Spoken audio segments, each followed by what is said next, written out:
Target 1000 like for next episode. अगर आप लोगों का कोई भी क्वेश्चन पूछना है स्टोरी से रिलेटेड तो आप सभी मेरे टेलीग्राम चैनल को ज्वाइन कर लो, लिंक डिस्क्रिप्शन में है और कमेंट बॉक्स में पिन भी है, वह से आप लोग ज्वाइन कर सकते हैं। And this story is upload on my YouTube channel audio novel हुंडी च 106। तुम्हारे होने से मेरी रीडर्स मैं आप लोगों से दो बात एक बार और फिर क्लियर कर देना चाहती हूँ। अरे यार, आप लोग दो लाइन पढ़ते ही स्टोरी को हर बार को जज कर लेते हो, खासकर खुशी जी। मैंने आपको एक बार पहले भी कहा है कि किसी भी चीज़ को पहले ही जज मत करो, जो जैसा होता है वैसा दिखता नहीं। आप बोल रही है, आपने कहा मैंने दक्षता साइको बना दिया है, तो मैं आपको बता दूं साइको बनाया है, लेकिन साइको भी कई तरह के होते हैं। जैसे एक छोटा बच्चा जब उसके दांतों में कैविटी डॉक्टर चॉकलेट खाने के लिए मना कर दिया जाए, अचानक दांत ठीक हो जाए, फिर हम उसे बहुत कम चॉकलेट दे तो वह अपनी चॉकलेट के लिए ही साइको हो जाता है। वो अपनी चॉकलेट किसी के साथ भी शेयर नहीं करना चाहता और उसके मन में एक डर होता है कि शायद हमारी चॉकलेट ये लोग एक बार फिर से छीन लेंगे। वो उस चॉकलेट को छुपाना चाहता है और फिर उसे थोड़ा थोड़ा करके खाता है कि कहीं ये चॉकलेट खत्म हो गई, दोबारा पता नहीं कब मिलेगी। उस बच्चे का उस चॉकलेट के प्रति जुनून प्यार एक कनेक्शन है जो बच्चों में होता ही है। अगर मैं आपकी भाषा में समझाऊं तो आप अपना फ़ोन किसी को नहीं देना पसंद करेंगे। अगर कोई आपका फ़ोन आपसे ले ले तो आपके अंदर एक अलग ही गुस्से की लहर पैदा होती है। वह आपके फ़ोन के प्रति जुनून है। आप फ़ोन लेने वाले इंसान को पीट देंगे, लेकिन कभी अपने फ़ोन को फेंक कर नहीं तोड़गी। वैसा ही जुनून दक्षता का है। वो गलत लोगों के लिए हार्टलेस रुथलेस क्वीन है, अपनी पार्टनर के लिए बहुत ज़्यादा पॉजिटिव है। मैंने टॉपिक में डाला है रुथलेस एंड पॉजिटिव क्वीन। इसका मतलब यह है वह दूसरों के लिए रुथलेस और प्रिंस के लिए पॉजिटिव है। व्हाइट मैंशन में प्रिंस और दक्षता का रूम। आज कॉलेज का पहला दिन था। आज प्रिंस पहली बार कॉलेज जाने वाला था। प्रिंस कॉलेज जाने के लिए बहुत ज़्यादा एक्साइटेड था। दक्षता प्रिंस को क्लासरूम छोड़ने के बाद मेहरा म्यूजिक इंडस्ट्री अपने ऑफिस में काम करने के लिए चली जाएगी। प्रिंस की कुछ क्लासेज कंप्लीट होंगी। दक्षता अपने ऑफिस का काम खत्म कर लेगी। वैसे भी उसे ऐसे काम की आदत थी। इतने दिनों से मेहरा इंडस्ट्री के केबिन में DM corporation Mehra music industry के साथ अंडरवर्ल्ड के मामले भी संभालती थी। अब दक्षता मेहरा म्यूजिक इंडस्ट्री से रिलेटेड काम खत्म करने कर बाकी का काम म्यूजिक इंस्टीट्यूट में ही करने वाली थी। प्रिंस का अच्छे से ख्याल भी रख पाएगी। सब प्लान करने के बाद दक्षता प्रिंस के बाहर आने का वेट कर रही थी, जो कब से वॉशरूम में घुसा था। वहां से बाहर निकलने का नाम नहीं ले रहा था। तभी उसके फ़ोन पर कॉल आता है। दक्षता फ़ोन को अटेंडेंट करने के बाद उसे कबीर की आवाज़ सुनाई देती है। बॉस, आपने प्रिंस सर की इन्फॉर्मेशन निकालने को कहा, मैं आपको बता दूं। बॉस, प्रिंस सर की इन्फॉर्मेशन निकालना मुमकिन नहीं, लगभग नामुमकिन है। भावेश सर 10 साल पहले ही यहाँ अपनी पूरी आइडेंटिटी बदल कर रह रहे हैं। प्रिंस सर की भी आइडेंटिटी चेंज कर दी गई है। उनका पूरा नाम युवराज रूप सिंह राजपूत है। प्रिंस सर राजस्थान के राजपूत खानदान के युवराज हैं। राजपूत फैमिली में बहुत सारी गड़बड़ और गहरे राज हैं। लोकल पब्लिक से इन्फॉर्मेशन मिली, राजपूत खानदान की इकलौते प्रिंस की एंगेजमेंट हो चुकी है। ये सुनकर दक्षता का पूरा शरीर कांपने लगा। कबीर अच्छी तरह जानता था रुथलेस क्वीन बॉस कितने गुस्से में है, फिर भी उसने हिम्मत करके आगे इन्फॉर्मेशन देना जारी रखा। उनके फियांसे का नाम किसी को नहीं पता। ये प्राइवेट पार्टी रखी गई थी जिनमें बहुत सारे पॉलिटिशियन बिजनेसमैन आए थे, लेकिन कोई भी मुंह खोलने को तैयार नहीं है। बॉस, सारे लोग तो बोल रहे हैं उस दिन एंगेजमेंट पार्टी को मिस कर दिया था। बॉस ने एंगेजमेंट पार्टी के बारे में पूरी इन्फॉर्मेशन पता लगाने की कोशिश कर रहा हूँ। प्रिंस सर के मॉम डैड की बहुत बड़ी कार दुर्घटना में मौत हो गई है। उसका दुर्घटना से भी बहुत सारे राज दफन है। प्रिंस सर को इसी वजह से महल में कैद रखा गया था। प्रिंस सर की जिंदगी उनके दुश्मनों और अपनों के लिए बहुत ज़्यादा कीमती है। इसी तरह कबीर से प्रिंस के इन्फॉर्मेशन के बारे में सुनने के बाद दक्षता के चेहरे पर एक डेविल स्माइल आ गई। दक्षता अजीब तरीके से बोली, तुम लोग अब तक जो कुछ भी करते आ रहे थे वो सब अपनी मर्जी से कर रहे थे। उन लोग सांस भी मेरी मर्जी के बिना नहीं लेंगे। फिर दक्षता बालकनी से अपने रूम में आती है तो उसने देखा प्रिंस ने एक सिंपल सी ग्रे कलर की शर्ट और ब्लैक पेंट पहनकर अपने बालों को सेट कर रहा है। ये देखते ही दक्षता की आंखें चमकने लगती है। दक्षता के मुंह से अचानक सब निकले, मोहब्बत से मेरे दिल में भरा नया जुनून है। तुम्हारे होने से मेरी जिंदगी में सुकून ही सुकून है। दक्षता के पीछे खड़े होकर अपनी बाहों में भरने की है। आईने में प्रिंस की आंखों में देखने लगती है। वो भी आईने से दक्षता की आंखों में देख रहा था। दोनों ही एक दूसरे की आंखों में खोए हुए थे। तभी अचानक प्रिंस के फोन में एक मैसेज टोन बजती है। दोनों का ध्यान हटकर प्रिंस के फोन की तरफ जाता है, जहां प्रिंस के फोन में उसके म्यूजिक इंस्टीट्यूट टाइम टेबल और एक आईडी कार्ड की पिक्चर थी। अब वो सारे डॉक्यूमेंट्स कॉलेज में दिखाकर वह अपना आईडी कार्ड और बुक्स ले सकता था। प्रिंस को वहीं छोड़कर दक्षता शावर लेने चली जाती है। कुछ ही देर में दक्षता ने एक सिल्वर कलर का ट्रैक सूट पहन रखा था। वो एक स्लिम बॉडी वाली ब्यूटी बीस्ट लग रही थी। थोड़ी देर बाद प्रिंस और दक्षता तैयार होकर नीचे आता है। सब मिलकर डाइनिंग रूम में ब्रेकफास्ट करने लगते हैं। तभी निश्चय सब कुछ तरफ देखकर बोला, जिसको जहाँ भी जाना है वो कुछ देर रुक कर जाए, कुछ देर में कीर्ति आने वाली है और उसे हम सब लोगों से कुछ इम्पोर्टेंट बात करनी है। ये सुनकर सब लोग अपना ब्रेकफास्ट खत्म करके लिविंग रूम में बैठकर एंट्रेंस की तरफ देखने लगते हैं। थोड़ी देर में ही कीर्ति एंट्रेंस से करण के साथ वहां पर आती है। करण को देख दक्षिता की वो सिकुड़ जाती है। कीर्ति बड़ी सी स्माइल के साथ लिविंग रूम में रखे सोफे पर बैठ जाती है और अपने बगल में करण को बैठने को इशारा करती है। करण का चेहरा पीला पड़ा हुआ था, जिसे साफ पता चल रहा था करण बीमार है। तो दक्षिता करण को देखकर मन ही मन बोली, इसको क्या हुआ और यही किट्टू इसका इलाज करने की जगह यहाँ क्यों लेकर आई है की थी। सबको एक्साइटेड होकर देखकर बोली, यह मेरे भैया है। यह आप लोगों को पता चल ही गया होगा। मैं आपको एक और बात बता देना चाहती हूँ, आज से भैया इसीलिए मैं विला नंबर 2 में शिफ्ट हो रही हूँ। घर पर कोई नहीं है, भैया को 106 डिग्री बुखार है। मैं सर्वेंट के भरोसे नहीं छोड़ सकती। विला नंबर 2 भैया में रहेंगे, जो कि आंटी और दादू किसी बिजनेस ट्रिप पर गए हैं। अंकल पहले से बिजनेस ट्रिप पर अपने भैया को घर पर अकेला नहीं छोड़ सकती।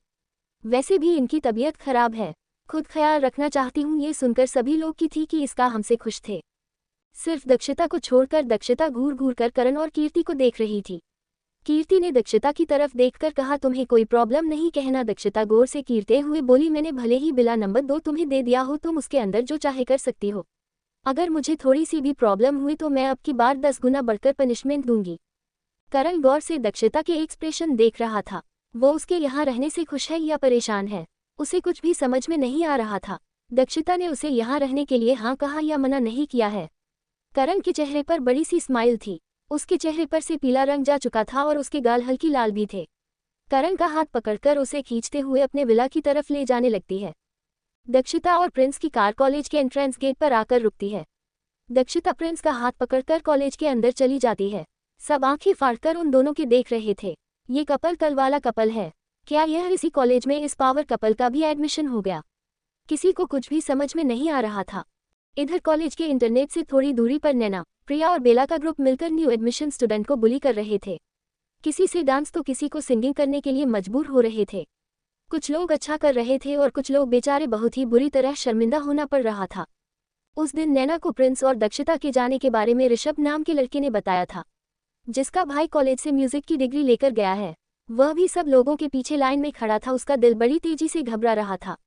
दीप ने उसे साफ कहा था, अगर इस म्यूजिक इंस्टीट्यूट में कुछ बुरा है तो वो सीनियर स्टूडेंट का जूनियर स्टूडेंट को बुली करना। बाकी यह इंस्टीट्यूट बहुत अच्छा है। अगर किसी तरह इंस्टीट्यूट में बच्चों को बुली करना बंद कर दे तो ये देश का टॉप 1 म्यूजिक इंस्टीट्यूट जाएगा।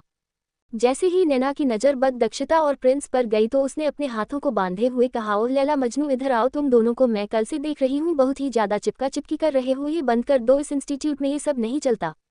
तुम लोग नए स्टूडेंट होकर हम लोगों को इंट्रोडक्शन दिए बिना अंदर कैसे जा सकते हो? तुम भी यहाँ देख नहीं सकते? सारे न्यू स्टूडेंट ने लाइन लगा, हमें अपना इंट्रोडक्शन तुम लोगों को देना ही होगा। अगर एकदम सही नहीं दिया तो तुम्हें कुछ करके दिखाना होगा। डांसिंग, सिंगिंग, सब कुछ। ये सुनकर दक्षिता ने अपनी भौहें उठ गई। उसे कॉलेज की यह बात बिल्कुल नहीं पसंद आई कि कोई भी जूनियर हमारी रैगिंग से बचकर नहीं जा सकता। ये बोलकर नैना जोर से हंसती है। तभी उसकी नज़र दक्षिता पर गई, जिसने अपने चेहरे पर भले ही मास्क लगा रखा था। जहाँ दक्षिता किसकी देख रही थी, उसको देखकर नैना को अंदर मौजूद गुस्से से भरा ज्वालामुखी बाहर आने लगा।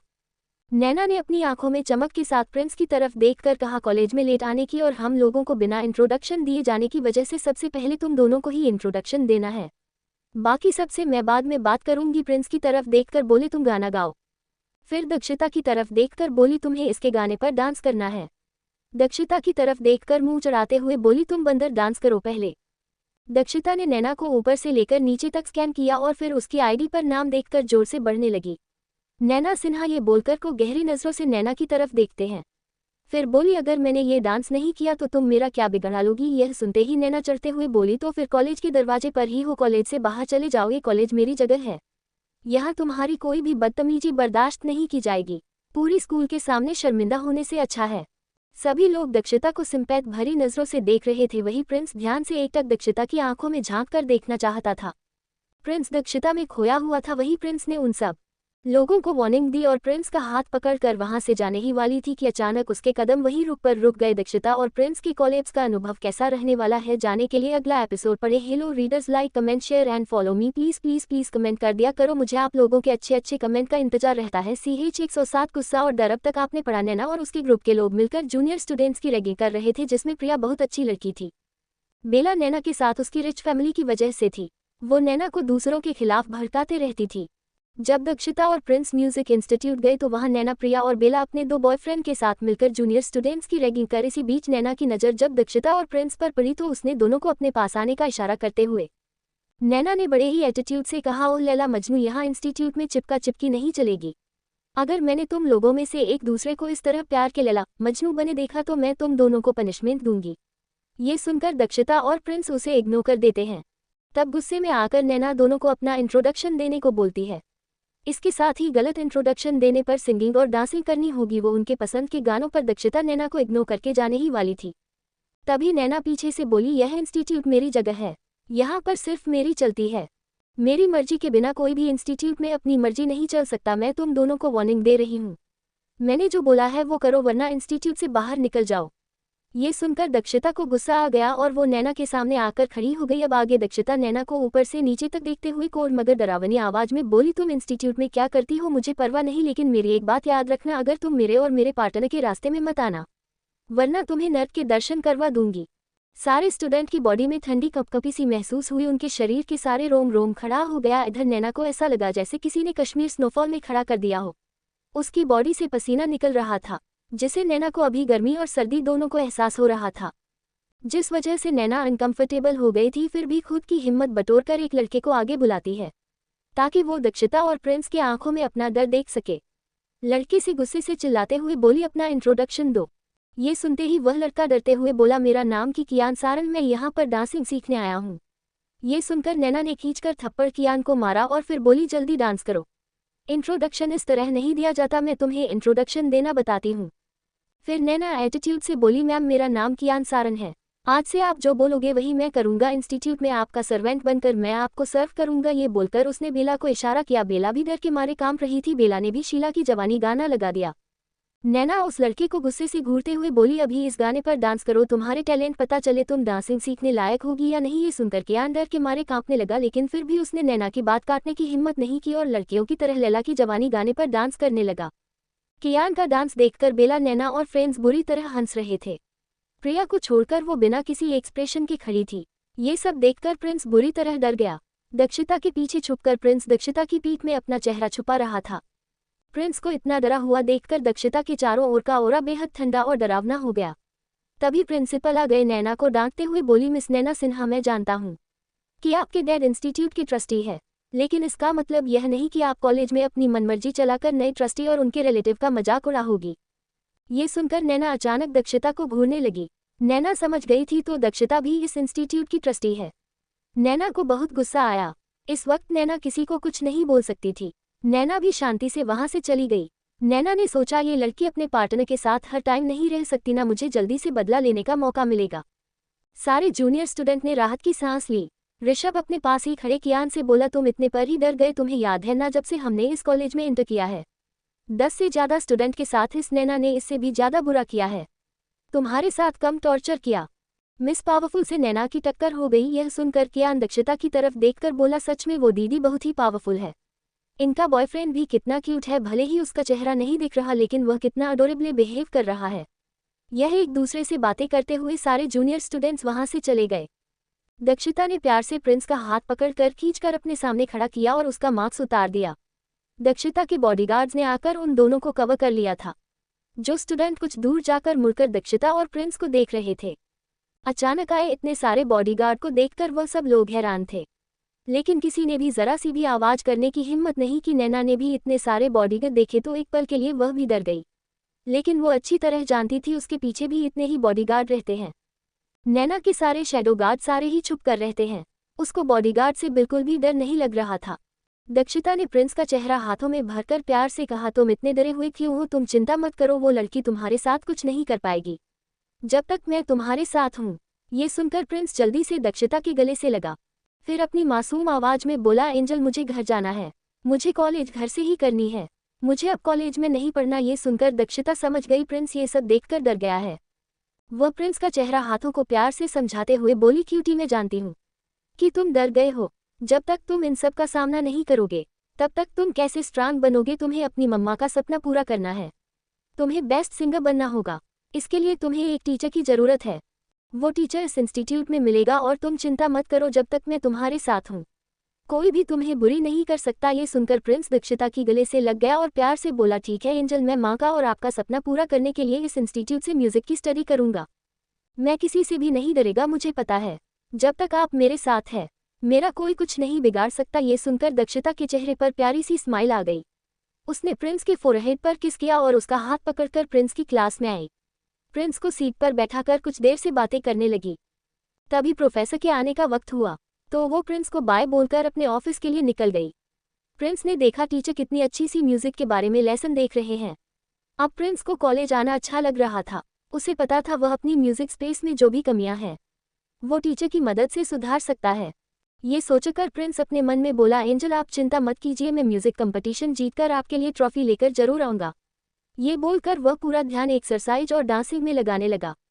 इसी तरह प्रिंस का कॉलेज में पूरा दिन बीत जाता है। जैसे ही म्यूजिक क्लास के बाद डांसिंग क्लास कंप्लीट हुई तो वो क्लास से बाहर निकलकर वो खाली पड़े कॉरिडोर से गुजर रहा था। तभी किसी ने प्रिंस का हाथ पकड़कर उसे एक रूम में खींच लिया जहां चारों ओर अंधेरा था। प्रिंस को अंधेरे से डर लगता था। प्रिंस सच में बुरी तरह डर गया। इतने में उसे किसी की शैतानी हंसी की आवाज आई, मैंने तुम्हें डराने के लिए पूरा प्लान कर रखा था। तुम तो अंधेरे से ही डरते हो। मेरा आधा काम तो ऐसे ही हो गया। तुम दोनों ने मिलकर मुझसे पंगा लिया। अब देखो मैं कैसे तुम दोनों की जिंदगी नरक बनाती हूँ। नैना प्रिंस को धमकी देकर वहां से चली जाती है। दरअसल प्रिंस अपनी धुन में ही बिजी था। किसी ने अचानक एक रूम के अंदर खींचा था। प्रिंस अंधेरे में डर के मारे कांप रहा था। जैसे ही बॉडीगार्ड की नजरों से जैसे ही प्रिंस दूर हुआ तो उन्होंने प्रिंस को ढूंढना शुरू कर दिया। दक्षिता को भी इन्फॉर्म कर दिया। दक्षिता फुल स्पीड से कार चलाकर इंस्टीट्यूट की तरफ आ रही थी। उसने स्पीड से अपनी स्पोर्ट्स कार के अंदर आकर एक झटके में रुकी और उसके साथ 10 से ज्यादा कार्स मौजूद थे। दक्षिता फुल स्पीड से चलती कार कूदकर इंस्टीट्यूट के अंदर की ओर भागी। दक्षिता की स्टूडेंट महसूस कर नैना दिल जोरों से धड़कने लगा। जब नैना अपनी इंसल्ट याद करके गुस्सा हो रही थी तब बेला ने पेट भर खाते हुए कहा, इंसल्ट का बदला प्रिंस से लेना चाहिए। बोला, प्रिंस से अपनी इंसल्ट का बदला लेना चाहिए। ये याद कर गुस्से में नैना ने बेला को लात मारी तो जमीन पर गिर गई घूम रही थी। दक्षिता प्रिंस को ढूंढते हुए एक कॉरिडोर उसे एक रूम के पास से किसी के सूबकने की आवाज आई तो वो जल्दी से उसका दरवाजा खोलकर अंदर गई। प्रिंस अंधेरे कोने में बैठा अपने घुटनों में सर छुपाए रो रहा था। दक्षिता ने जल्दी से आगे बढ़कर प्रिंस को गले से लगा लिया। एक बॉडीगार्ड ने उस रूम की लाइट ऑन कर दी। कुछ बॉडीगार्ड ने रूम के दरवाजे और खिड़कियां खोल दिए जिससे पूरी तरह रोशनी हो गई। इसके साथ प्रिंस दक्षिता की बाहों में बेहोश हो गया। एक दीवार बुरी तरह खराब हो गई थी। उसे मरम्मत के लिए इस रूम को कुछ दिन के लिए बंद करवा दिया था। इसी वजह से क्लास में अंधेरा ही रहता था। दक्षिता प्रिंस को लेकर उस रूम से बाहर आए। प्रिंस बेहोश हो चुका था। दक्षिता ने ध्यान से प्रिंस को अपनी बाहों में उठाकर अपनी कार की तरफ बढ़ गई। सब लोग देख रहे थे। एक लड़की एक लड़के को अपनी गोद में उठाकर ले जा रही है। ये सीन उनके लिए अजीब था, लेकिन एक ऐसा सीन था जिसे सब लोगों पर दिल अजीब से प्यार से भर गया। उन्हें सीन देखना बड़ा ही प्यारा लग रहा था। नैना को गिल्ट हो रहा था। उसने एक मासूम इंसान को तकलीफ पहुंचाई। भले ही नैना एरोगेंट थी, वो लोगों को परेशान करती थी, वो ऐसे इनोसेंट लोगों को चोट नहीं पहुंचाती थी। नैना अब दक्षिता को अपनी गलती बताने ही जा रही थी। प्रिया ने उसका हाथ पकड़कर उसे रोक लिया। उससे, नैनू तुम अब क्यों अपनी मौत को बुलावा देने जा रही हो? अब जो गलती कर दी उसे भूल जाओ। अब तुम ये सारे गलत काम छोड़ दोगी। अगर तुम्हारी मोम को इन सब बारे में पता चला तो वो तुम्हें कभी माफ नहीं करेंगे। तुम्हारी फैमिली पता है ना कैसी है। सब तुम्हारी शादी किसी से भी करवा देंगे। उसके बाद तुम्हारी मोम भी कुछ नहीं कर पाएगी। तुम्हारे घर में बस तुम्हारे बुआ के अलावा किसी की नहीं चलती। मैंने सुना है तुम्हारी बुआ ने तुम्हारे डैड से मेहनत करके हासिल किए गए इंस्टीट्यूट शेयर हासिल कर लिए हैं। तुम्हारी बुआ ने तुम्हारे डैड का हक छीनने की कोशिश की है। ये सुनकर नैना हाँ में सिर हिलाकर सर झुका लेती है। तुम्हारे पापा को समझना होगा कि तुम्हारी बुआ बस अपना स्वार्थ पूरा करने के लिए कुछ किसी भी हद तक जा सकती है। मैंने ये भी सुना तुम्हारी बुआ तुम्हारी 1 साल भी छोटी एक के लड़के से एंगेजमेंट कर ली थी। ये सुनकर नैना हमें सिर हिलाते हुए बोली, हाँ उससे शादी करना चाहती थी और उन्होंने दादाजी के साथ झगड़ा करके उसके साथ एंगेजमेंट भी कर ली थी। इन पता नहीं वह लड़का अचानक कहाँ गायब हो गया। मैं तो सोचती हूँ अच्छा हुआ वो वहां से भाग गया, वरना मेरी बुआ उसकी जिंदगी किसी जहनुम बुरी बना देती। इधर दक्षिता प्रिंस को अपनी स्पोर्ट्स कार में लेटाकर बोनट पर हाथ बांधकर खड़ी हो जाती है। इस वक्त सूरज एकदम सर पर था, जिस वजह से बहुत ही ज्यादा धूप मौजूद थी। वो लोग कॉलेज के कैंपस के मैदान में खड़े थे। दक्षिता ने डरावनी आवाज चिल्लाते हुए कहा, जिसने भी यह हरकत की है वो जल्दी मेरे सामने आ जाए। अगर मैंने उसे ढूंढ लिया तुम लोगों के साथ क्या करूंगी ये तो मैं भी नहीं जानती। प्रिंस की इस हालत के जिम्मेदार इंसान के लिए अपने अंदर डर और गुस्सा महसूस कर सकते थे। Hello readers, like comment share and follow me in title chapter. अब तक आपने पढ़ा दक्षिता प्रिंस के साथ म्यूजिक इंस्टीट्यूट जाती है। नैना अपने ग्रुप के साथ जूनियर स्टूडेंट्स को बुली कर रही थी। तभी नैना एटीट्यूड में प्रिंस और दक्षिता को इंस्टीट्यूट का जूनियर स्टूडेंट समझकर बुली करने की कोशिश करती है। दक्षिता अपनी कोल्ड आवाज में नैना को धमकी देती है। नैना वैसे तो डर गई थी, फिर भी अपना डर छुपाने के लिए दूसरे स्टूडेंट को बुली करती है। तभी प्रिंसिपल वहां आकर नैना से बोले, जिस तरह तुम ट्रस्टी की बेटी हो तो ये खुद यहाँ के ट्रस्टी है। ये सुनकर नैना के पैरों के नीचे से जमीन खिसक जाती है। वो सबको बुली करना छोड़कर वहां से जाने ही वाली थी। प्रिंस सारे म्यूजिक क्लास अटेंड करके खाली कॉरिडोर से गुजर रहा था। तभी नैना उसे एक अंधेरे रूम में लेकर जाती है। प्रिंस को अंधेरे से बचपन से डर लगता है, जिस वजह से प्रिंस बुरी तरह डर जाता है। नैना ये देखकर उसे बिना कुछ किए अंधेरे रूम में छोड़कर आ जाती है। प्रिंस के बॉडीगार्ड्स को पता चलता है प्रिंस गायब है। दक्षिता को इन्फॉर्म करके प्रिंस को ढूंढने लगते हैं। दक्षिता को डरा सहमा प्रिंस अंधेरे कमरे में मिलता है। दक्षिता उसके पास पहुंचती है। वो दक्षिता की बाहों में बेहोश हो जाता है। अब आगे दक्षिता जब अंधेरे कमरे में पहुंची, उसने देखा प्रिंस घुटनों में अपना चेहरा छुपाए सिसक रहा है। दक्षिता के दिल में बहुत तेज दर्द है। ऐसा लगा जैसे कोई उसके दिल में हजारों सुई चुभो रहा हो। दक्षिता ने आगे बढ़कर प्रिंस को कंधों से पकड़कर खड़ा करती है। दक्षिता ने रूम की लाइट जला दी थी। वही बॉडीगार्ड ने सारे खिड़की और दरवाजे खोल दिए थे। प्रिंस अपने आंसुओं से धुंधली हो चुकी आंखों से सामने देखता है। तब उसे कुछ भी साफ दिखाई नहीं दे रहा था, बस उसके कानों में शहद घोल देने वाली मीठी आवाज पड़ रही थी। दक्षिता प्रिंस को बार बार चुप कराते हुए बोली, शश शश हम मेरे क्यूटी, क्या हुआ, आप डरे हुए क्यों हो, मुझे बताओ, एंजल आपके पास आ गई है ना। ये सुनकर प्रिंस जल्दी से दक्षिता के गले से लग जाता है। उसे फूटकर रोने लगता है। प्रिंस रोते हुए सिसकी लेते हुए हकलाकर बोलाएं, जे ल वो दी मु झे मा रनाचा हती है मु झे ब हु तड र लग रहा है। ये बोलकर प्रिंस और बुरी तरह रोने लगा। दक्षिता अचानक ही गुस्से से लाल हो जाती है। वह अपने मन में बोली, क्यूटी जिसने तुम्हारी यह हालत की उसे मौत के दर्शन नहीं करवाए तो मेरा नाम भी क्वीन डेथ गोडेस नहीं। ये सोचकर दक्षिता प्रिंस को शांत करवाने के लिए उसकी पीठ और सर सहला रही थी। अचानक प्रिंस का पूरी बॉडी का भार अपने ऊपर फील होता है। प्रिंस की रोने की आवाज नहीं आ रही है। दक्षिता की आंखों में दर्द और एक डर नजर आने लगा। उसने प्रिंस को हल्के से अपने से अलग करके देखा। प्रिंस बेहोश हो गया। दक्षिता अचानक पैनिक हो गई। उसके पास खड़ा उसका बॉडीगार्ड जूम बोला, मैम सर अभी बस बेहोश हुए हैं, इन्हीं टाइम पर मेडिकल ट्रीटमेंट मिल गया तो ये जल्दी ठीक हो जाएंगे। ये सुनते ही दक्षिता ने राहत की सांस ली और खुद लंबी सांसें लेकर खुद को कंट्रोल किया।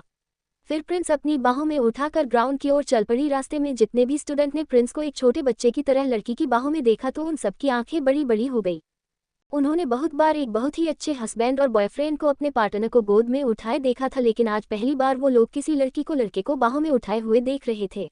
लड़के ऐसे पार्टनर के सपने देख रहा था, वही लड़कियों का मकसद बन चुका था। अगर उन्हें अपने दम पर कुछ हासिल करना है, उन्हें इस पावरफुल लेडी की तरह पावरफुल होना है, जिस वजह से वह कभी किसी पर डिपेंड ना हो बल्कि उनकी फैमिली उस पर डिपेंड हो। ये सब सोचकर सारी लड़कियां खुद से वादा करते हैं वह सब अपनी अपनी फील्ड में वह कामयाबी हासिल कर लेंगे, जहां उसे दूसरों की जरूरत ना होकर दूसरे उससे मदद मांगने आए।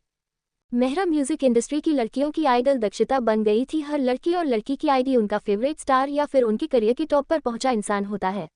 आज इंस्टीट्यूट की लड़कियों की सोच बदल गई थी। आज उनकी आइडल पॉपुलर और पैसे की पावर हासिल करने की इच्छा न होकर एक स्ट्रांग लेडी बनने की इच्छा थी। जो लेडी अपने कंधों पर घर संभाल सकती है, उसकी घर में मौजूद लोगों की जिम्मेदारियां संभाल सकती है, वो लोग खुद की जिम्मेदारियां भी संभाल सकती है। वो इतनी स्ट्रांग बनेंगी, उन्हें किसी से मदद लेने की जरूरत नहीं पड़ेगी। यह सोचकर सारी लड़कियां अपनी आंखों में चमक के साथ दक्षिता को देख रहे थे। वही सबकी नज़र दक्षिता के गुस्से से लाल चेहरे और उसके आसपास के ऑरा पर गया। सारे लोग डर के मारे एक पल के लिए अपने धड़कन होते हुए महसूस करते हैं। सबको महसूस हुआ पावरफुल लड़की की गोद में मौजूद उस लड़के की कंडीशन कुछ ठीक नहीं है। दक्षिता तेज कदमों से अपनी रेड फरारी के पास पहुंचे। पिछली पैसेंजर सीट को बेड में कन्वर्ट करके प्रिंस को कंफर्टेबल पोजीशन में लेटा दिया। वहीं पर पड़ी चादर उड़ाकर कार से बाहर निकली। फिर बोनट पर हाथ बांधकर खड़ी हो गई। वो सारे स्टूडेंट को बहुत डेंजरस नज़र से घूरने लगी। वहां आसपास के पूरे माहौल में जानलेवा चमक ने सबको घेर लिया था। तभी दक्षिता डरावनी आवाज वहां पर सबको सुनाई दी। दक्षिता डेंजरस टोन में बोली, जो भी उसकी हालत का जिम्मेदार है वो सामने आ जाए। फिर डेंजरस मुस्कान के साथ बोली, जो इंसान खुद सामने आ जाएगा ना, वरना मैं उसे ढूंढकर बेदर्द मौत मिलेगी। जहां पर दर्द तो होगा, कोई रहम नहीं होगा। ये सुनकर सबकी रूह कांप गई और उन सारे स्टूडेंट का मन कर रहा था तू यहाँ से भाग जाए, लेकिन वह एक इंच भी नहीं मिल पा रहे थे। इधर नैना के चेहरे पर भी पसीने की बूंदें छलक आई थी। नैना पूरी ठंडे पसीने में भीगी हुई थी। वही प्रीति भी कांपते हुए हाथ से नैना का हाथ कसकर पकड़ रखा था। इधर जो बेला हर टाइम पर नैना को उल्टी सीधी बातें सिखाती रहती थी, आज उसे ऐसा लग रहा था जैसे उसने अपनी मौत को इनविटेशन दे दिया। वो भी डर के मारे पूरे पसीने में भीगी हुई थी। उसे डर था अगर नैना ने उसका नाम लिया तो ये बेरहम लड़की उसे यहीं पर सारे स्टूडेंट के बीचों बीच जान से मार देगी। बाकी लोगों को दक्षिता की धमकी से ज्यादा फर्क ना पड़ा हो, लेकिन नैना दक्षिता की धमकी को अच्छे से समझ गई थी। इस शहर में ऐसे ही कोई बेदर्द मौत देने की धमकी नहीं दे सकता जब तक उसके पास कोई पावर ना हो। और फैमिली के पास तो देश में सबसे ज्यादा पावरफुल फैमिली यह महिला अगर उसके परिवार की आइडेंटिटी जानने के बावजूद भी उसे धमका रही है, इसका मतलब यह उसके परिवार से भी कई गुना ज्यादा पावरफुल है। वह भी इतनी कम उम्र में। ये सोचकर नैना का दिल जोरों से धड़क रहा था। फिर भी नैना चलकर आगे आए और दक्षिता के सामने खड़ी हो गई। नैना को देख प्रिया और बेला भी नैना के पीछे खड़ी थी। प्रिया तो वैसे भी नैना की बहुत अच्छी दोस्त थी, वही बेला भले ही दूसरों को परेशान करने के लिए नैना को भड़का दी थी, लेकिन वह नैना को दिल से सच्ची दोस्त मानती थी। वही बेला और प्रिया का बॉयफ्रेंड भी उन तीनों के पास आकर खड़े हो गए। दक्षिता ने उन पांचों को घूरते हुए डेंजरस टोन में कहा, अपनी सूच उतारो और इस ग्राउंड के 100 चक्कर लगाओ। बाहर चिलचिलाती धूप पड़ रही थी जिस वजह से मिट्टी बहुत ज्यादा गर्म थी। साथ ही वो मैदान तकरीबन हजारों मीटर लंबा चौड़ा था। उसके 100 चक्कर लगाने से इंसान डिहाइड्रेशन और पैरों के जल जाने से इतना ज्यादा टॉर्चर होगा, इतना तो एक क्रिमिनल को भी टॉर्चर नहीं किया जाता। दक्षिता की बात सुनकर उन सबकी आंखों में खौफ दिखने लगा और वो अपनी जगह से एक इंच भी नहीं हिली। लेकिन जब दक्षिता ने देखा वो सब लोग अपनी पनिशमेंट पूरी नहीं कर रहे हैं तो दक्षिता ने डेंजरस हुए कहा, या तो ये पनिशमेंट पूरी करो वरना एक बेदर्द मौत के लिए तैयार हो जाओ। मैंने तुम लोगों को बच्चे समझकर सुबह वार्निंग दी थी, लेकिन तुम लोगों ने मेरी वार्निंग को फेक वार्निंग समझ लिया। उस मासूम ने तुम लोगों की तरफ नजरें उठाकर नहीं देखा, बस अपने एटीट्यूड में उसे चोट पहुंचाने के बारे में तुम लोग कैसे सोच सकती हो। मैं बहुत ही क्रूर और बेदर्द हूं, लेकिन कभी मासूम लोगों को चोट नहीं पहुंचाती। तुम्हारे अंदर इतनी हिम्मत कहाँ से आ गई? फिर दक्षिता नैना को अपनी आंखों में जानलेवा चमक के साथ घूमने लगी। नैना अभी भी अपनी जगह पर जमकर खड़ी थी, तभी अचानक वहां एक कार आकर रुकती है। उसमें से उसके डैड दौड़ते हुए उतरकर आकर दक्षिता के सामने सर झुकाकर खड़े हो जाते हैं। इंस्टीट्यूट में किसी को भी दक्षिता की मिस मेहरा के आइडेंटिटी के बारे में नहीं पता था। यहाँ पर अगर दक्षिता को क्वीन डेथ ऑफ गोडेस के नाम से ही जानता था। अपने पापा को देख नैना बिना कुछ बोले अपने शूज उतारती है, उस मैदान में दौड़ना शुरू कर देती है। इधर प्रिया और बेला भी नैना के पीछे पीछे नैना की कॉपी करते हुए दौड़ने लगती हैं। वही प्रिया और बेला का बॉयफ्रेंड भी उन तीनों का साथ देते हुए उस पनिशमेंट को पूरा करने में लग जाते हैं। वहीं नैना के डैड दक्षिता के सामने गड़गड़ाहटते हुए अपनी बेटी की तरफ से माफी मांग रहे थे। दक्षिता उन्हें इस तरह इग्नोर कर रही थी जैसे वो यहाँ पर मौजूद ही ना हो। 15 मिनट के बाद में नाम बेला और प्रिया किसी कुत्ते की तरह मुंह खोलकर हाफ रही थी। ने अब तक सिर्फ 5 चक्कर पूरे किए थे। वही दोनों बॉयफ्रेंड की हालत थोड़ी ठीक थी, वो दोनों ही स्पोर्ट्स में थे। 5 चक्कर पूरे करने के बाद नैना, प्रिया और बेला अपनी हिम्मत हार गए। अपना सारा घमंड भूलकर दक्षिता के पैरों में गिरने ही वाले थे। अचानक वहां किसी सील की तरह बॉडीगार्ड आकर खड़े हो गए। वही नैना के डैड नैनो को घूर देखा धीमी आवाज में दम कहते हैं, एक तो पहले गलती करती हो फिर वार्निंग को नजरअंदाज करती हो, जब दोबारा से की पकड़ में आए तो तुम नखरे दिखा रहे हो, अब देखते जाओ। दक्षिता की डेंजरस आवाज उन दोनों बाप बेटी को सुनाई दी। दक्षिता बोली, तुम लोगों ने 5 चक्कर पूरे किए हैं, अब अगर तुम लोग जिंदा रहना चाहते हो तो 1 सेकंड में दोबारा शुरू करो। ये सुनकर जैसे तैसे खुद को संभालते हुए दोबारा से ग्राउंड के चारों ओर चक्कर लगाना शुरू कर देते हैं। पिछली बार से भी बहुत कम स्पीड थी। 20 मिनट बाद जाकर उन लोगों ने 5 चक्कर और लगाए। अब जाकर उन लोगों ने इस तरह चलने को पनिशमेंट के रूप में महसूस किया। उन पांचों के पैरों से लगभग खून आने लगा था और उनके चेहरे लाल थे और धीरे धीरे सफेद पड़ रहे थे। उनकी पूरी बॉडी पसीने से भीगी हुई थी। दक्षिता अभी भी जानलेवा एक्सप्रेस उनके साथ उन लोगों को देख रही थी। उसे ऐसा लग रहा था जैसे को उनकी इस पनिशमेंट से भी सेटिस्फाइड नहीं है। अचानक वो पांचों लोग एक एक करके सफेद चेहरे के साथ बेहोश होने लगते हैं। दक्षिता ने अपनी आंखों में अलग सा सेटिस्फैक्शन और नफरत से पांचों को देखा और अपने मन में बोली, तुम लोगों ने मेरी क्यूटी को डराकर बेहोश किया, अब मैंने तुम लोगों को पनिशमेंट देकर बेहोश कर दिया। मैंने नहीं सोचा था तुम सब इतने कमजोर निकलोगे कि 50 चक्कर भी पूरे नहीं कर पाओगे, 10 चक्कर में ही ढेर हो जाओगे। दक्षिता वार्निंग भरी नजरों से कॉलेज के सारे स्टूडेंट को देखती है, फिर फररी में वहां से चली जाती है। तभी मास्क लगाए लड़का नैना को अपनी गोद में उठाकर मेडिकल रूम की तरफ चल पड़ता है। उस लड़के को देखकर लड़के लड़कियां आगे आए, सबको कॉलेज के हॉस्पिटल में भर्ती करवाया। किसी भीड़ के बीच काली आंखें नफरत से दक्षिता को देख रही थी। वो धीरे से बोला, तुमने जिस तरह मेरी नैनू को पनिशमेंट दी है, उससे ज्यादा कहीं खतरनाक पनिशमेंट तुम्हारे उस बच्चे को मिलेगी जिसे तुम कभी सोच भी नहीं सकती। CH 109 ओल्ड मेहरा मेंशन में पार्टी म्यूजिक इंस्टीट्यूट के ग्राउंड में प्रिया, बेला, नैना और उनके बॉयफ्रेंड पूरे ग्राउंड में दौड़ रहे थे। उन सब ने 9 चक्कर पूरे कर लिए थे। 40 डिग्री धूप में ग्राउंड की मिट्टी ज्वालामुखी की तरह उबल रही थी, जिस वजह से बिना शुच के दौड़ने के कारण नैना, प्रिया, बेला, अमित और चिराग, प्रिया और बेला के बॉयफ्रेंड के पैर जलकर सुर्ख लाल हो गए थे। आज पहली बार सभी स्टूडेंट्स को नैना के ग्रुप पर दया भी आ रही थी। उन्होंने देखा नैना की ग्रुप के पैर कितनी बुरी तरह जल गए हैं। उनके पैरों को देखकर लग रहा था जैसे कभी भी उनके पैरों से खून निकल सकता है। वो धूप और गर्मी के कारण पूरे पसीने में भीगे हुए 10 राउंड पूरे कर डॉग की तरह हाफते हुए अचानक दक्षिता के सामने घुटनों के बल गिर गए। अभी नैना के ग्रुप ने कुछ कहने के लिए मुंह खोला, तभी बेला, नैना और प्रिया ने महसूस किया उनके आंखों के सामने अंधेरा छा गया। वो कुछ ही सेकंड में बेहोश होकर उसी गर्म ग्राउंड की मिट्टी पर गिर गई। वो तीनों पूरी तरह मिट्टी में सन चुके थे। वहीं प्रिया और बेला के बॉयफ्रेंड अपनी आंखों में मायूसी के साथ दक्षिता को देखकर बोले, आई एम सॉरी मैम, हम जानते हैं हमारी फ्रेंड्स ने गलती की। अगर हमें पता होता तो हम कभी भी उन्हें ऐसा नहीं करने देते। हम आपसे वादा करते हैं आपके पार्टनर को इस म्यूजिक इंस्टीट्यूट में प्रिंस को किसी को भी परेशान नहीं करने देंगे। हम दोनों मिलकर बॉडीगार्ड की तरह हमेशा उसे प्रोटेक्ट करेंगे। दक्षिता ने कोर नजरों से दोनों को ऊपर से नीचे तक स्कैन करते हुए जोर की डरावनी हंसी हंसने लगी। उसकी हंसी सबको डर का एहसास करवा रही थी। फिर अमित और चिराग को घूरते हुए कहा, मुझे तुम जैसे लोगों की अपने पार्टनर को प्रोटेक्ट करने के लिए कोई जरूरत नहीं है। फिर दक्षिता ने अपने हाथ को लहराया तो वहां पर 50 से ज्यादा बॉडीगार्ड आकर खड़े हो गए। फिर दक्षिता बॉडीगार्ड्स की तरफ इशारा करते हुए डरावनी आवाज में बोली, सालों से ट्रेनिंग और मौत के खेल से गुजरने के बाद जब ये जिन्हें ट्रेन करने के लिए पता नहीं कितने रिसोर्स बर्बाद करने के बाद भी मेरे पार्टनर को प्रोटेक्ट नहीं कर पाए तो तुम जैसे 2 कौड़ी के लोग क्या प्रोटेक्ट करोगे। फिर सभी बॉडीगार्ड्स की तरफ देख रूह कंपा देने वाली डरावनी आवाज में बोली, अपने मास्टर को प्रोटेक्ट न करने की नाकामयाबी के लिए तुम लोगों को 100 दिन तक आरडी चेंबर में रहना होगा। क्वीन ऑफ डेथ गॉडेस का ऑर्डर सुनकर सारे बॉडीगार्ड कांप गए। भले ही आरडी चेंबर नाम सिंपल था, सारे बॉडीगार्ड अच्छे से जानते थे कि इस चेंबर में क्या होता है। यहाँ queen of death goddess team के मेंबर और बॉडीगार्ड जब किसी मिशन में फेल होते हैं तो उन्हें 100 दिन चेंबर में बिताने होते हैं। यहाँ पर उन्हें रात दिन कड़ी ट्रेनिंग कम टॉर्चर झेलना पड़ता है, जहाँ वो खुद पर टॉर्चर करते हैं कि रिसाइकलिंग डार्क चेंबर से ज़्यादा पावरफुल होकर निकलते हैं। रिसाइकलिंग नाम की तरह ही सब यहाँ से अलग ही डरावने ऑरा के साथ बाहर निकलते थे। फिर किसी मिशन या सिक्योरिटी का काम करते हैं, उन्हें वह रिसाइकलिंग डार्क चेंबर के दिन याद रहते हैं, जिस वजह उनके मन में एक रूह कंपा देने वाला डर पैदा हो जाता है। फिर वो मिशन में मौत की हद पार कर मिशन को कंप्लीट करते हैं। सारे बॉडीगार्ड्स बिना कुछ बोले वहां से चले गए। उनके जाते ही कुछ नए बॉडीगार्ड्स आकर दक्षिता के सामने सर झुकाकर खड़े हो गए। बॉडीगार्ड्स को देखकर दक्षिता बोली, आरडी चेंबर से निकले हो ना। ये सुनकर सारे बॉडीगार्ड अपना सर झुका लेते हैं। दक्षिता सारे स्टूडेंट पर एक डरावनी नजर डालकर अपनी फरारी में बैठ जाती है। वो फरारी हवा से बातें करते हुए वहां से निकल जाती है। दक्षिता ने ध्यान नहीं दिया। वही स्टूडेंट की भीड़ के पीछे मिस्टीरियस लड़का मास्क लगाए कुछ दूर पेड़ के पीछे खड़ा सब देख रहा था। उसकी आंखों में दक्षिता के लिए बहुत गहरी नफरत दिख रही थी।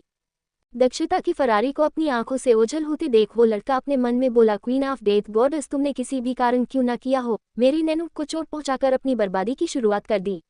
तुम नहीं जानती मेरी नैनू के लिए सब कुछ छोड़कर उनके खिलाफ इंस्टीट्यूट को ज्वाइन किया था, मैं अपनी नैनू के आसपास रह सकूं। मेरी नैनू प्रिंसेस है, वो कुछ भी कर सकती है। मेरी नैनू को पनिशमेंट देने का किसी को हक नहीं है, खासकर मेरी नैनू को तुम्हें पनिशमेंट देने का कोई हक नहीं है। उसे दर्द, खुशी, हर चीज देने का हक सिर्फ मुझे है। ये तुमने अच्छा नहीं किया। अब तुम देखो, तुमने मेरी नैनू को दर्द देकर शैतान को दर्द दिया है। अब मैं तुम्हारे सुकोर पार्टनर को चोट पहुंचाकर तुम्हें दर्द में तड़पाऊंगा और तुम कभी कुछ भी नहीं पाओगी, सिर्फ तकलीफ में देखकर तड़पने के अलावा। मेरी प्रिंसेस रात दिन टॉर्चर करके अपनी दर्द का बदला लेगी। तुम्हारे इस पार्टनर को ना तो मरने दूंगा ना ही जीने दूंगा। यह मेरी प्रिंसेस का खिलौना होगा, जब उसे टाइम पास करना होगा तब वो इसी के साथ करेगी। तुम आखिरी बार मेरी नैनू को माफ कर देती, मैं दोबारा कभी मेरी नैनू को तुम्हारे पार्टनर को तकलीफ नहीं देने देता। लेकिन तुमने जो आज पनिशमेंट का खेल खेला है ना, उसे खेलकर तुमने बहुत बड़ी गलती कर दी। फिर मिस्टीरियस लड़का आवाज में मिस्टीरियस नेश के साथ साइको की तरह अजीब सी हंसी के साथ बोला, ओह तुम उस बच्चे से पागलपन की हद वाला प्यार चाहती थी। तुम नहीं जानती मैं अपनी नैनू से तुमसे कहीं गुना ज्यादा पागलपन की हद वाला प्यार करता हूँ। तुम्हारे साथ मेरी नैनू को भी पनिशमेंट मिलेगी, उसने खुद को तुम्हें चोट पहुंचाने दिया। अगर वो तुम्हें थोड़ी देर रोक लेती तो मैं उसे प्रोटेक्ट करता। मुझे नैनो को बचाने में देर हो गई। मिस्टीरियस लड़का इंस्टीट्यूट की पार्किंग में अपनी कार में नैना का इंतजार कर रहा था। तभी अपने पास कार की ओर जाते ग्रुप से नैना के ग्रुप के बारे में सुनकर वो दौड़ते हुए यहाँ पहुंचा। दक्षिता के जाने के बाद मिस्टीरियस लड़का बेहोश पड़ी नैना के पास पहुंचा। सारी भीड़ उसे हैरान होकर देख रही थी। यह इंस्टीट्यूट का एक ऐसा लड़का था जो किसी से कोई मतलब नहीं रखता था। ये हमेशा अकेला अपनी ही दुनिया में रहता, जब चाहे क्लास अटेंड करता और जब चाहे नहीं करता। इंस्टीट्यूट में मिस्टीरियस लड़के को 2 साल में 10 से ज़्यादा बार नहीं देखा गया होगा। आज नैना को गोद में उठा इंस्टीट्यूट के हॉस्पिटल में ले जा रहा था। वो लड़का ब्लैक शर्ट ब्लैक पैंट पहने 6 फुट 2 इंच हाइट का ब्लैक मास्क से अपना चेहरा कवर कर हेड पर भी एक बड़ी सी कैप लगा रखी थी, जिसे वो लड़का पूरी तरह छुपा हुआ था। नैना को इंस्टीट्यूट के हॉस्पिटल में छोड़कर वो बिना किसी निशान के वहां से गायब हो गया। इधर डीएम सोसाइटी में लिविंग रूम में सब बैठे एक दूसरे से किसी टॉपिक पर बात कर रहे थे। दरअसल वो सब अपने काम से जल्दी ही लौट आए थे, क्योंकि सबको इनविटेशन आया था कि ओल्ड मेहरा मेंशन में कल शाम को पार्टी है और सबको पार्टी में शामिल होने का सख्त ऑर्डर मिला था। ये ऑर्डर ओल्ड मिस्टर मेहरा की तरफ से था, जिसे कोई भी नहीं टाल सकता था। सब दक्षिता के बारे में डिस्कशन कर रहे थे। दक्षिता को कल किस तरह लोगों से प्रोटेक्ट करके रखना है, दक्षिता के माइशोफोबिया को दुनिया से छुपाना है, पार्टी में की जाने वाली साजिश के बारे में इन्वेस्टिगेशन करनी है, जिस वजह से सबको शक था कि यह पार्टी भी किसी साजिश का एक हिस्सा है, जिसे ओल्ड मेहरा मेंशन में रहने वाले जबरदस्ती के मेहमानों ने तैयार की है। अपनी मॉम डैड के बारे में सुनकर कीर्ति को बहुत बुरा लगा था।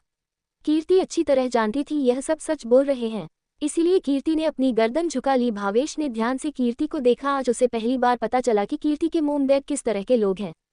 भावेश को कीर्ति के लिए सिंपैथी फील हो रही थी। वो कीर्ति के पास ही बैठा था। कीर्ति को दिलासा देने के लिए भावेश ने अपना हाथ कीर्ति के कंधे की ओर बढ़ाया। अचानक ही मेंशन के बाहर कार रुकने की बहुत तेज आवाज आई, जिसे सुनकर सब एंट्रेंस की तरफ देखने लगे। वो कार बहुत ही ज्यादा स्पीड से आकर रुकी थी। उसकी तेज आवाज पूरी सोसाइटी में गूंज रही थी। कुछ ही सेकंड में दक्षिता प्रिंस को गोद में उठाए बिना किसी एक्सप्रेशन के मिशन के अंदर एंटर करती है। दक्षिता को देखकर करण की आंखें बड़ी बड़ी हो गई। उसने कभी नहीं सोचा था कि उसकी छोटी सी दक्षी इतनी ज्यादा स्ट्रांग हो जाएगी। एक लड़के को यानी अपने प्यार को गोद में उठाकर इस तरह घर के अंदर लेकर आएगी। फॉरेन कंट्री में भी रहा था, वहां पर बहुत सारी बोल्ड लड़कियां देखी थी। दक्षिता की बोल्डनेस के सामने कुछ भी नहीं थी। आज करण सिंह को ऐसा लग रहा था जैसे वो दुनिया का 8वां अजूबा देख रहा हो। करण सिंह अपनी आंखें फाड़े सामने देख ही रहा था कि अचानक कीर्ति दौड़कर दक्षिता की ओर जाने लगी, लेकिन बीच में ही रुक गई। इधर भावेश की आंखें भी काली पड़ गई थी। जो भावेश थोड़ी देर पहले कीर्ति को संपत्ति की नजरों से देख रहा था, वो गुस्से भरी नजरों से दक्षिता और कीर्ति को देख रहा था। ये दोनों बहनें अपने स्वार्थ में उसकी नन्ही सी जान की क्या हालत कर दी है। भावेश को ये तो नहीं था प्रिंस के साथ क्या हुआ है। भावेश को इतना यकीन था ये दक्षिता मेहरा की वजह से ही हो रहा है। भावेश का मन कर रहा था वो प्रिंस को दक्षिता से छीनकर सबको यही मार डाले। उसे पता था वो ऐसा कुछ नहीं कर सकता, क्योंकि अभी भी उसे प्रिंस के साथ चुप कर रहना जरूरी था। कीर्ति दौड़कर अपने रूम में जाकर डॉक्टर का कोट और ग्लव्स पहनकर बाहर आई। दक्षिता के पीछे लिफ्ट में चली गई। इधर निश्चय, जानवी, करण, भावेश, कांची, आदर्श, ईशा, निशा, नील, दक्षिता के सिक्योरिटी टीम के हेड करण अर्जुन के भाई का बदला हुआ नाम अब से नील होगा। अर्जुन, आशीष और कबीर दौड़कर लिस्ट की ओर जाने लगे। आज कबीर और आशीष भी पार्टी के इनविटेशन के कारण यहाँ आए हुए थे। कबीर और आशीष के रिलेशन ओल्ड मिस्टर मेहरा और मिसेज मेहरा के साथ बहुत ही अच्छे थे। दोनों दक्षिता और मेहरा फैमिली के बारे में सब कुछ पता था। कबीर ओल्ड मिस्टर मेहरा के फ्रेंड का पोता था। कबीर की पूरी फैमिली एक्सीडेंट के कारण दुनिया में नहीं थी। कबीर भी एक्सीडेंट का शिकार हुआ था और वो 3 साल तक कोमा में रहा था। तब उसका ध्यान मिस्टर मेहरा और मिसेज मेहरा ने ही रखा था। सब प्रिंस के लिए परेशान भी थे और कुछ दक्षिता के इतने स्ट्रांग गर्लफ्रेंड वाले मुख से हैरान भी थे। सब लोग दक्षिता के रूम के बाहर जाकर खड़े हो गए। वहीं कीर्ति अंदर जाकर प्रिंस का चेकअप करने लगी। कीर्ति ने महसूस किया प्रिंस की हेल्थ में कोई भी प्रॉब्लम नहीं है। प्रिंस बस डर की वजह से बेहोश हुआ है, बाकी तो एकदम ठीक है। तब कीर्ति राहत की सांस लेते हुए दक्षिता से पूछा, बच्चा इतना कैसे डर गया दक्षु? दक्षिता ने एक नज़र कीर्ति को देखा लेकिन कुछ कहा नहीं। वह एकटक प्रिंस को देख रही थी। ये देख कीर्ति समझ गई। दक्षिता ने उसे रूम से बाहर जाने का इशारा किया है। कीर्ति बिना कोई सवाल किए रूम से बाहर चली गई।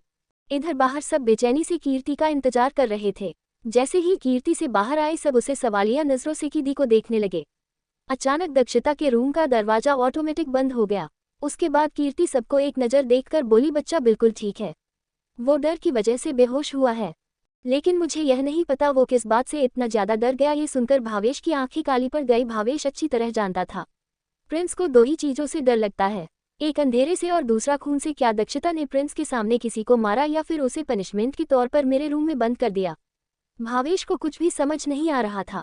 भावेश की गलत फैमिली उसे कहाँ तक लेकर जाती है और कल पार्टी में क्या होने वाला है, वह मिस्टीरियस लड़का कौन है, जानने के लिए अगला एपिसोड पढ़े। Hello readers, like comment share and follow me. और मैंने एक नई स्टोरी लिखी है जो बहुत ही अलग है, तो एक बार पढ़कर देख लीजिए। अच्छी लगे तो कमेंट और रिव्यू मत देना मत भूलना। स्टोरी का नाम मैरिज टू जालिम दिल। कहते हैं कि जब दो लोगों का नेचर एक जैसा हो दोनों की अच्छी बनती है, लेकिन क्या हो अगर दोनों का नेचर ही एकदम एरोगेंट और सेल्फ ऑब्सेडेड हो। बचपन से ही एक दूसरे के कंपीटिटर है, इस वजह से हमेशा एक दूसरे से फाइट करते रहते हैं। एक दूसरे से हार जाने के कारण दोनों एक दूसरे से नफरत करते हो। दोनों अपने आगे कुछ भी नहीं रखते हो। दोनों के लिए ही अपना ईगो मायने रखता है, उसके लिए चाहे इन्हें कितना भी बड़ा नुकसान क्यों ना हो जाए, दोनों का ईगो सेटिस्फाइड होना चाहिए। हमारी कहानी के किरदार अनिकेत और आयशा है। दोनों अहंकारी, हठी, एरोगेंट और प्राउड है। दोनों की फैमिली ने दोनों की जबरदस्ती शादी करवा दी। दोनों अपनी फैमिली, बिजनेस, फाइटिंग और अपने घर में हर चीज में कंपटीशन करते रहते हैं। क्या दोनों एक दूसरे के साथ पूरी जिंदगी बिता पाएंगे या फिर इन दोनों के फैमिली का फैसला गलत साबित होगा? क्या इन दोनों में कभी प्यार होगा या फिर हमेशा ऐसे एक दूसरे से कंपटीशन करते रहेंगे? जानने के लिए पड़े रहिए मैरिज टू जालिम दिल बुक, सिर्फ पॉकेट नॉवल पर आपकी ऑथोरिटी के साथ। CH 110 ओल्ड मेहरा मेंशन में पार्टी। भावेश के रूम में दक्षता और कीर्ति के लिए भावेश की गलतफहमी बढ़ती ही जा रही थी, जिस वजह से भावेश दक्षता और कीर्ति की हर बात में स्वार्थ ढूंढ रहा था। भावेश रूम में इधर उधर चक्कर लगाते हुए दक्षता और कीर्ति को कोसते हुए भावेश मन में बोला, दुनिया कितनी स्वार्थी हो गई है। एक मासूम बच्चे की मासूमियत का फायदा उठाते हुए थोड़ी सी भी शर्म नहीं आती। पहले युवराज के अपने महल में सूरज और मोहिनी सिसोदिया मेरे मासूम बच्चे का फायदा उठाते थे, अब ये दक्षता मेहरा सबको दिखाती है वो प्रिंस से कितना प्यार करती है। ये रुथलेस मॉन्स्टर क्वीन पता नहीं मेरे मासूम बच्चे के साथ क्या करेगी। मुझे जल्द से जल्द उनसे बात करके युवराज रुद्र को यहाँ से निकालना ही होगा। ये सोच भावेश फोन में एक नंबर डायल करते हुए बोला, हुकुम साहब कब तक सब सही कर देंगे? आपको पता है हम मॉन सिस्टर के घर में है, वह अपने फैमिली के लिए ही कितनी रुथलेस है, यह आप भी जानते हैं। आज सिर्फ युवराज रुद्र डर के वजह से बेहोश हो गए, पता नहीं रुथलेस मॉन्स्टर ने ऐसा क्या किया है। युवराज रुद्र इतना ज्यादा डर गए कि वह बेहोश हो गए। उधर से हुकुम सा गहरे और डिप आवाज में बोला, शैडो नंबर 2, तुम जानते हो कि मुझे युवराज की प्रोटेक्शन के लिए क्वीन ढूंढना है। हमें युवराज की क्वीन अपने दुश्मनों के लिए स्ट्रांग, हार्टलेस, ब्रूटलेस पर्सनैलिटी का होना जरूरी है। उसके दिल में अपनों के लिए वह जगह हो जिसमें वह अपनों के लिए जान देने पर भी ना जीत के ऐसी ही लड़की हमारे मासूम युवराज को संभाल सकती है। तुम जानते हो कि क्वीन को युवराज और अपनी पोजीशन के लिए कुछ अपनों से भी फाइट करना होगा, जिसमें उसे युवराज की प्रोटेक्शन करते हुए दुश्मनों को खत्म करना होगा, जिसे कोई फ्यूचर में अपना सर उठाकर दोबारा से युवराज को चैलेंज ना कर पाए। सबसे बड़ी बात, जो युवराज से बहुत ज्यादा प्यार करती हो, ऐसा ना हो कि वह युवराज को ही धोखा देकर पूरा राज्य हासिल कर ले, फिर हमारे लिए और भी मुश्किल हो सकती है।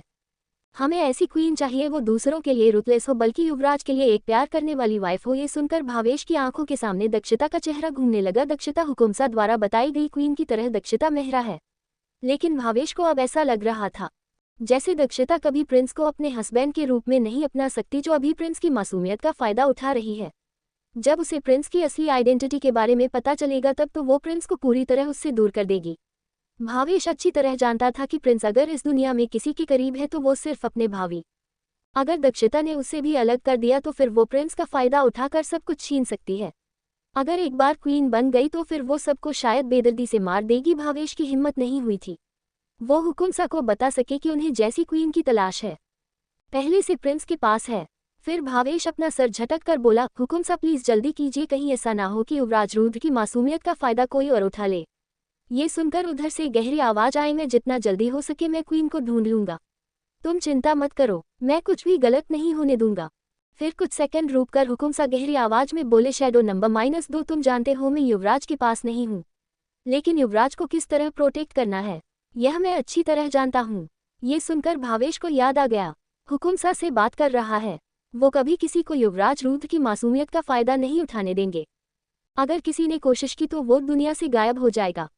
दक्षता भले ही कितनी ही पावरफुल क्यों ना हो, लेकिन हुकुमसा ऐसे इंसान थे जिनकी पावर की कोई लिमिट नहीं थी, जिनकी पावर के बारे में दुनिया तभी जान पाती है कुछ बड़ा और खतरनाक तूफान आता है। ये तूफान 10 साल पहले भी आया था, तब पूरी दुनिया ने हुकुमसा की पावर देखी थी। फिर कौन सा ने अपनी पावर से सारी खबरें दबा दी थी, सबको हुकुमसा की पावर एक अफवाह लगी थी। ये सोचकर भावेश ने राहत की सांस ली और साथ ही खुद में सोचा उसे जल्द कुछ करना होगा, जिससे प्रिंस के मन में दक्षता से दूर जाने के ख्याल धीरे धीरे आने शुरू हो जाए।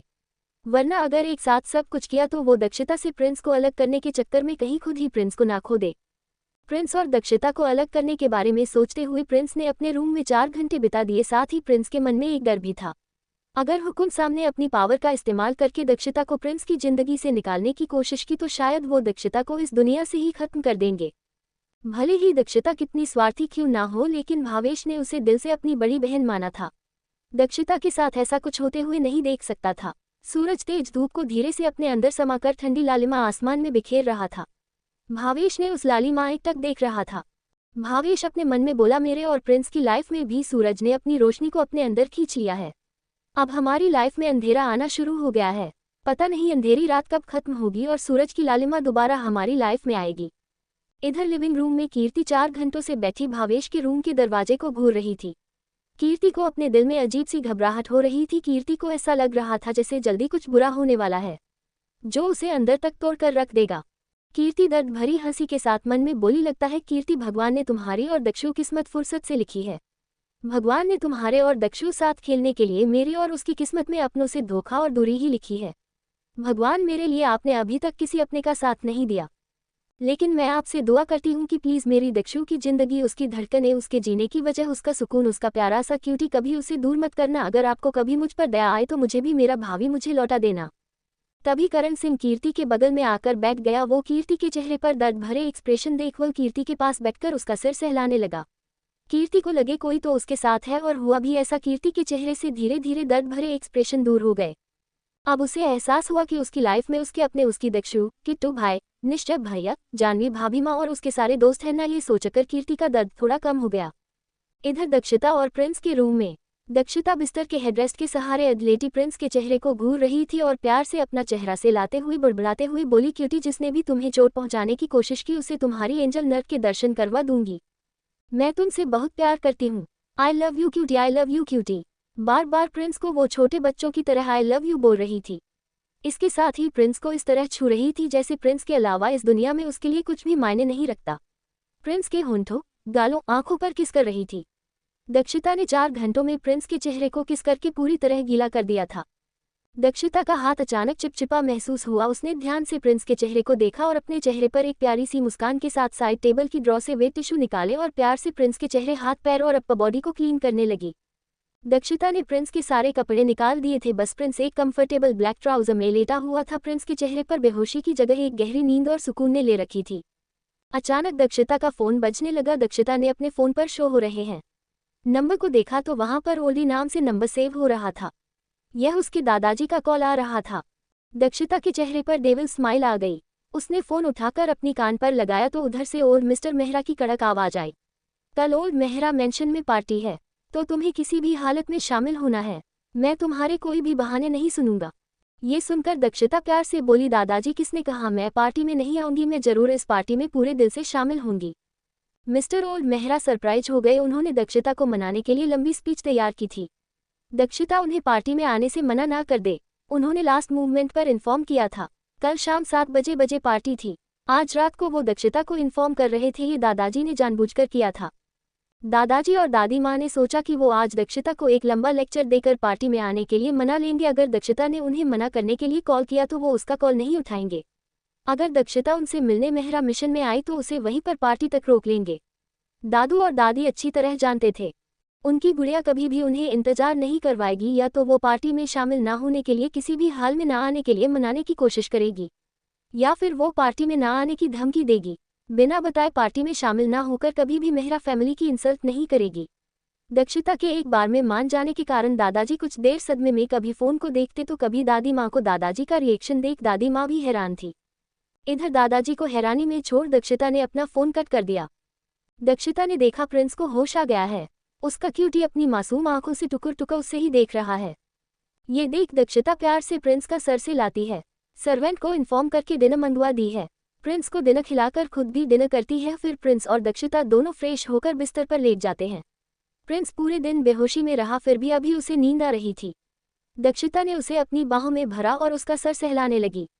कुछ देर में प्रिंस दोबारा सो गया और प्रिंस के बाहों में आते ही दक्षिता को एक सुकून मिला और वह भी सो गई। सुबह प्रिंस की तबीयत ठीक ना होने के कारण वह इंस्टीट्यूट नहीं गया। प्रिंस के मन में कल का डर आज भी मौजूद था। इंस्टीट्यूट गया तो उसे दोबारा अंधेरे कमरे में बंद कर दिया जाएगा। दक्षिता ने सोचा वह कल प्रिंस को अच्छे से समझाकर इंस्टीट्यूट भेज देगी। आज उसने प्रिंस को लीव लेने दिया। प्रिंस के लिए दक्षिता ने ऑफिस का काम घर से किया। वैसे आज पार्टी थी तो ऑफिस स्टाफ की लगभग लीव था। डीएम कॉरपोरेशन का काम दक्षिता घर से ही करती थी। डीएम कॉरपोरेशन का ऑफिस डीएम सोसाइटी में ही था। शाम के 7 बजे ओल्ड मेहरा मेंशन में चारों तरफ पार्टी का माहौल था। ओल्ड मेहरा मेंशन को बहुत ही खूबसूरती से सजाया गया था। ओल्ड मेहरा मेंशन का कलर ब्लू कलर था। लाइटिंग में ज्यादा उभर कर आ रहा था। पार्किंग में बड़े बिजनेसमैन, पॉलिटिशियन और सेलिब्रिटी की लग्जरियस कार आकर रुक रही थी। ओल्ड मेहरा मेंशन का पार्किंग आज पूरी तरह भर गया। हर कोई मेहरा म्यूजिक इंडस्ट्री की इकलौती वारिश मिस दक्षिता मेहरा से पहली बार मिलने के लिए एक्साइटेड था। ओल्ड मेहरा मेंशन का लिविंग रूम बड़े पॉलिटिशियन, बिजनेसमैन और सेलिब्रिटी से खचाखच भरा हुआ था। चारों तरफ बिजनेस, पॉलिटिशियन और एंटरटेनमेंट इंडस्ट्री के बारे में डिस्कशन कर रहे थे। यहाँ बहुत सारे मिस दक्षिता मेहरा से अपने बेटे का रिश्ता करने के लिए अपने हैंडसम और टैलेंटेड बेटे को पार्टी में लेकर आए थे। सारे लड़के मेहरा खानदान की इकलौती वारिश से मिलने और शादी करने के लिए एक्साइटेड थे। हर कोई यही चाहता था कि वो खूबसूरत परी उनकी पत्नी बने। पार्टी में ऐसे बहुत सारे मेल सेलिब्रिटी और मॉडल थे। मिस मेहरा के पास प्रॉपर्टी की कोई कमी नहीं है। वो किसी हैंडसम लड़के से शादी करनी चाहेगी तो वो उनमें से किसी हैंडसम लड़के के गुड लुकिंग से इम्प्रेस होकर उन्हें अपना पार्टनर बना ले। ऐसे सपने सारे मेल सेलिब्रिटी और मॉडल सजाए एकटक एंट्रेंस की तरफ देख रहे थे। मॉडलिंग करियर खत्म होने के बाद उनको अपनी ऐशो आराम की जिंदगी बिताने के लिए किसी पावरफुल लेडी या आदमी की जरूरत होती है। सारे मेल मॉडल और सेलिब्रिटी दक्षिता के हस्बैंड बनने के सपने देख रहे थे। जब दक्षिता इस पार्टी में आएगी तो क्या होगा और सारे लड़कों के सपनों पर दक्षिता किस तरह पानी भरत है। दक्षिता अपने माइशोफोबिया के बाद भी इस पार्टी में कैसे अपने दुश्मनों के नाक में दम करती है। ओल्ड मेहरा मेंशन में मौजूद जबरदस्ती के मेहमानों ने क्या साजिश रची है, जाने के लिए अगला एपिसोड पढ़ें। हेलो रीडर्स, आप लोगों के कमेंट कम हो गए हैं। प्लीज यार एक शब्द में ही तारीफ कर दिया करो, लेकिन तारीफ तो कर दो, फ्री सेट कर नहीं कर सकते क्या। Hello readers, like comment share and follow me. और आगे कहानी में क्या होगा जानने के लिए पढ़ते रहिए और कमेंट और लाइक जरूर कीजिए। रुको सभी लोग, कहीं जाओ मत। ये तक स्टोरी सुन लिए हो तो एक प्यारा सा कमेंट कर दो और लाइक शेयर सब्सक्राइब भी कर दीजिए। आप लोग आगे की स्टोरी नेक्स्ट पार्ट में। तब तक के लिए बाय, टेक केयर।